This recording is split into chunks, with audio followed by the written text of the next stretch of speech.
जय श्री राम, जय श्री कृष्णा। जगत के स्वामी अंतर्जामी भगवान श्री कृष्ण के जन्माष्टमी जन्मोत्सव व्रत की आप सभी लोगों को बहुत बहुत शुभकामनाएं। कन्हैया की कृपा राधा मैया के साथ में हम सभी पर बरसती रहे। दो तीन बातें बताना आवश्यक है। व्रत किस दिन करें, पारण कब करें और क्या बिना झूलनोत्सव किए व्रत हमारा पूर्ण हो सकता है। तो हम प्रथम आते हैं डेट के ऊपर में। तो 18 को और 19 को दोनों को आप कर सकते हैं, जिस दिन आपके आसपास वातावरण में मनाया जाए। हाँ, 18 को आप मुझसे पूछेंगे तो मैं 18 के लिए ही निवेदन करूंगा, क्योंकि शास्त्र के आदेश के अनुसार अनुशंसा के अनुसार 18 को जिस समय भगवान श्री कृष्ण का जन्मोत्सव हुआ था, प्रादुर्भाव हुआ था, मतलब मध्य रात्रि में अष्टमी तिथि पूर्ण रूप से जो है विद्यमान है। ग्रह नक्षत्र भी लगभग वही प्राप्त हो रहे हैं। तो शास्त्र में आदेश आया है जन्माष्टमी को लेकर कि उसी दिन हमें व्रत करना चाहिए।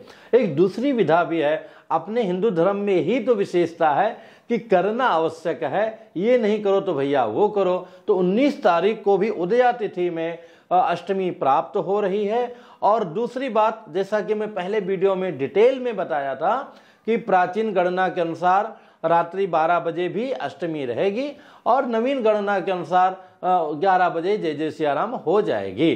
तो कहीं कोई कम नहीं है, आपको फल मिलेगा आपकी भक्ति की, आपकी श्रद्धा की और आपके सामर्थ्य अनुसार जो आप समर्पण करेंगे उसका फल हमें मिलता है। पर मुहूर्त का भी अपना महत्वपूर्ण रूप से है। तो देखा जाए तो मेरी दृष्टि में 18 अगस्त को करना 101% उत्तम है और 19 अगस्त को करना 100% उत्तम है। अब दूसरी बात ये आती है, जो 20 को संत जन करते हैं उनकी बात तो अलग ही है, क्योंकि वो संसार से अलग हैं ऐसा हमें लगता है और संभवतः है भी। अब पारण का समय दोनों दिन भी लगभग सेम ही समय है। अगर आप 18 को व्रत रहते हैं तो 19 को प्रातः 6 बजे के आसपास पारण है। अगर आप 19 को व्रत करते हैं तो 20 तारीख को प्रातः 5:52 के बाद पारण करना उत्तम रहेगा। एक बात और, बहुत सारे भाई बंधु जो है रात्रि में जब 12 बजे जन्मोत्सव होके 12:30-1 बजे के आसपास में जय जय सिया राम सब कुछ ग्रहण कर लेते हैं। तो ये जो भैया जन्माष्टमी का व्रत है, ये बहुत ही पुण्य फलदायी, महत्वपूर्ण ही नहीं अति महत्वपूर्ण व्रत है। तो इसमें कहीं भी आप पढ़ेंगे शास्त्रों में, ग्रंथों में, तो वहां पर यही लिखा है श्री कृष्ण जन्माष्टमी व्रत, मतलब उस दिन हमें व्रत करना है। अब व्रत की विधि में आते हैं तो सर्वोत्तम ये होगा निर्जला रहकर व्रत करना। अभी एक बिटिया रानी का हमारे भाई अनिल महतो जी, उनकी बेटी प्रथम बार कर रही है, तो निर्जला रहना चाह रही थी। हमने कहा नहीं बेटा, आप जल पी के रह लो। तो अभिप्राय ये है निर्जला रहना सर्वोत्तम है, जो स्वस्थ हैं सामर्थ्यवान हैं। दूसरा व्रत आएगा कि जल पी के रहना, लेकिन ऐसा नहीं दिन भर गिलासा जय जय सिया राम, 2 बार 3 बार जल ग्रहण कर लिए। इसके बाद में दूध भी बिना गुड़ अथवा चीनी मिला हुआ, तो वो हो गया। इसके बाद में आप नारियल पानी वगैरह पी सकते हैं। उसके बाद में जो लोग ग्रहण करते हैं चाय इत्यादि वो आता है। उसके बाद में सबसे निम्न श्रेणी में देखा जाए तो फलहार इत्यादि आता है, उसमें केवल फल धन आहार। इसके बाद में ड्राई फ्रूट्स वगैरह ले सकते हैं। उसके बाद हम लोग जो करते हैं कि तमाम राजगिरे की पकौड़ियाँ कचौड़ियाँ, ये सारी चीज़ें, ये सब जो है अन्न खाने का दोष नहीं लगता है। बाकी ये व्रत की श्रेणी में तो जय जय सिया राम नहीं आती है। हाँ, जो वृद्ध हैं, बीमार हैं, असहाय हैं, उनके लिए छूट है। उनको उनके सुविधा अनुसार बिना लहसुन प्याज के इत्यादि के सात्विक भोजन भी कन्हैया को भोग लगा करके दे सकते हैं। और दूसरी बात, हम जो भी व्रत रहते हैं वो रात्रि 12:30 बजे जब जन्मोत्सव संपन्न हो जाए तो उसके बाद में भी उसी नियम से रहना है जैसे प्रातः से रहते आए हैं। हाँ, शरीर अगर उस तरह साथ नहीं दे रहा है तो एक गिलास गर्म दूध ले लिया, कुछ ऐसी चीजें ग्रहण कर लिया। पर पारण जो है प्रातः दूसरे दिन ही होगा।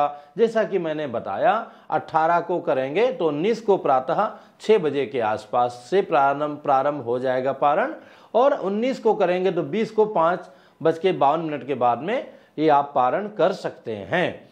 एक तीसरी बात जो आती है कि हमें पवित्रता का ध्यान पूरी तरह रखना होगा। जब भी हम 1 नंबर जाएं, 2 नंबर जाएं, तो हमें जल का प्रयोग, जैसे 2 नंबर के बाद हम जल का प्रयोग करते हैं वैसे 1 नंबर के बाद जल का प्रयोग करना चाहिए। जो भाई बंधु ऑफिस गोइंग हैं, ऑफिस आते हैं जाते हैं, उनके लिए समस्या है तो घर में आकर के पुनः स्नान करके कपड़ा चेंज कर लें। उसके बाद जब भी जाएं तो 1 नंबर जाएं। आजकल तो खड़े खड़े सबकी आदत पड़ गई है, बैठ के हमें, लेकिन चलो जैसे भी करो, लेकिन यह कि उसके बाद जल का प्रयोग करके और पवित्रता से हाथ धोकर ही पुनः सम्मिलित होना चाहिए। और अगर हम 2 नंबर जा रहे हैं तो पूरा कपड़ा चेंज कर देना चाहिए।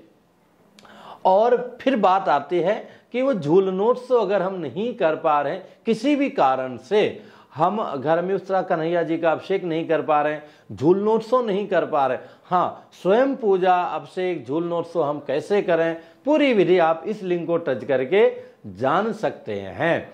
तो भी कोई बात नहीं है, ऑनलाइन आजकल तो सुविधा है, चाहे मथुरा जी में हो चाहे दिल्ली में हो, कहीं भी उत्तम आनंदनीय जो है जन्मोत्सव हो रहा हो उसको आप लाइव देख सकते हैं। पर उसी श्रद्धा विश्वास के और समर्पण के साथ में, जैसे आप भारत और पाकिस्तान कह सकते हैं, किसी भी देश के साथ में हमारा भारतवर्ष जब फाइनल मैच खेलता है, वो भी वर्ल्ड कप खेलता है, तो हम लोग सब काम छोड़ करके बैठ जाते हैं पूरा मैच देखने के लिए। इन्वॉल्वमेंट के साथ हर एक बॉल पे हमारे अंदर भावनाएं जगती हैं। इसी प्रकार से हम दिन भर कुछ भी कार्य करते रहें, भगवान के नाम का जाप करते रहें, और उस समय हम घर में ना भी मना पाएं तो ऑनलाइन भी इस प्रकार से बैठ करके हम देख सकते हैं। पर पवित्रता पूर्वक बैठें और पूरा दिन जो है हमारा मनन चिंतन चलते रहना चाहिए। जब तो उत्तम यही होता है कि हम आसन पर बैठ करके पवित्रता से माला लेकर के जप करें। संकीर्तन हम कैसे भी कर सकते हैं और मनन कैसे भी कर सकते हैं। हरे राम राम राम हरे हरे, हरे कृष्णा कृष्णा कृष्णा हरे हरे। तो इस प्रकार से भी हम लोग बहुत सात्विकता से एक व्रतों में श्रेष्ठ जन्माष्टमी का व्रत भगवान की कृपा से पूर्ण करके और जीवन का सर्वोत्तम लाभ प्राप्त कर सकते हैं। इससे संबंधित कोई दुविधा हो तो पूछेगा, बताने का प्रयत्न करूंगा।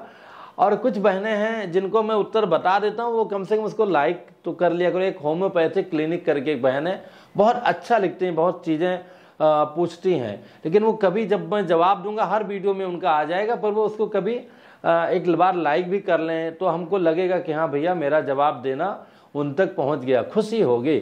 बाकी कोई बात नहीं, जुड़िए, कीजिए, जवाब दीजिए न दीजिए, पर जीवन में कन्हैया को बसाइए और ये सबसे उत्तम समय, इसका लाभ लीजिए। जय सिया राम।